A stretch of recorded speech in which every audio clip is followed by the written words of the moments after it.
Hello and welcome to Nocab Game Design. Entering combat. On this channel, I've often talked about difficulty, complexity, and challenge. These words seem fairly general and might even be used interchangeably, but in game design, they mean something specific. Difficulty plus complexity equals challenge. In this video, I'm going to go over each of these three terms, talk about what they are, provide some examples in this level, and hopefully, by the end, you'll understand my analysis a little bit better and understand the foundations of game design a lot more. Target silent. Head for the next one. Difficulty and complexity produce challenge in a game. Difficulty is easy to understand. It's a measurement of how strong the enemy unit is, or how weak the main player is.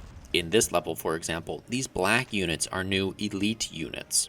Of course, making the enemies stronger, more numerous, or more accurate is going to increase the challenge. And that's what this level, titled Liberation of 1000, presents to the player. It's a difficulty spike. The elite units are more accurate, they have more health and better weapons. Additionally, these bridges are an infinite spawn point, allowing the developers to pour in more units into the level every turn. And the boss of this level is a giant, unkillable, omnipresent war train, constantly raining bombs and bullets onto the battlefield.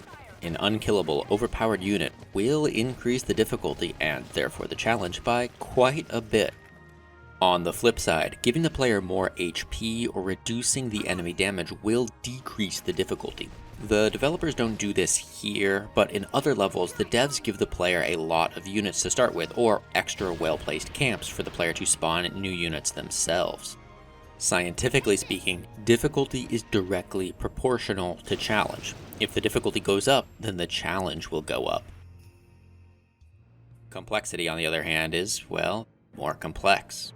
Every time a new affordance is introduced, a new button presented to the player, or, in Valkyria Chronicles specifically, a new order, or railcar, or elevator, or whatever, whenever new stuff is introduced, complexity increases.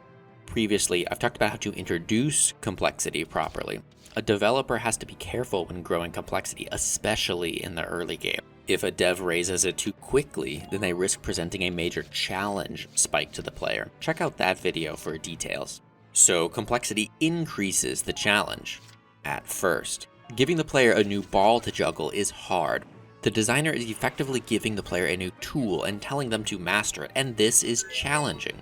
But once the player eventually does master the tool, or affordance, which is the technical term here, then the challenge decreases. The player now has a new weapon in their arsenal.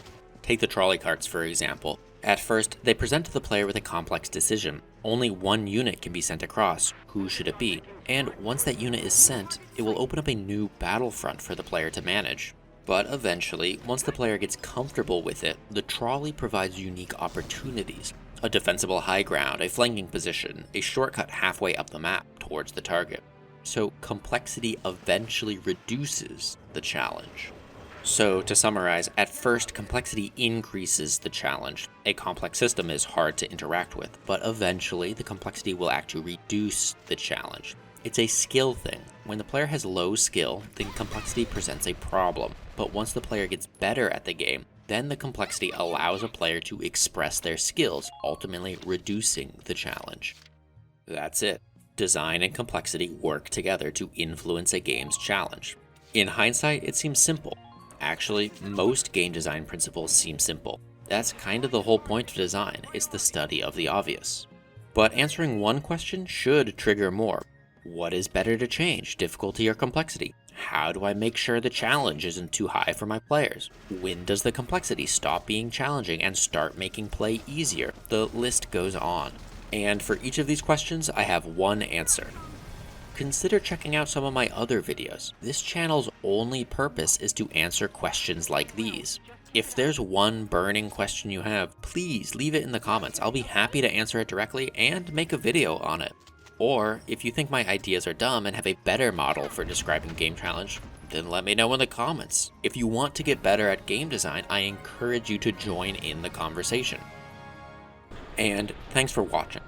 In the next episode, Squad 7 takes a day to go to the beach, but when you think beach and World War II, usually that's not a good combo.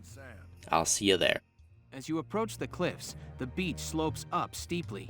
Their camp is at the top. The path leading up there is narrow. meaning infantry will have to take the lead here.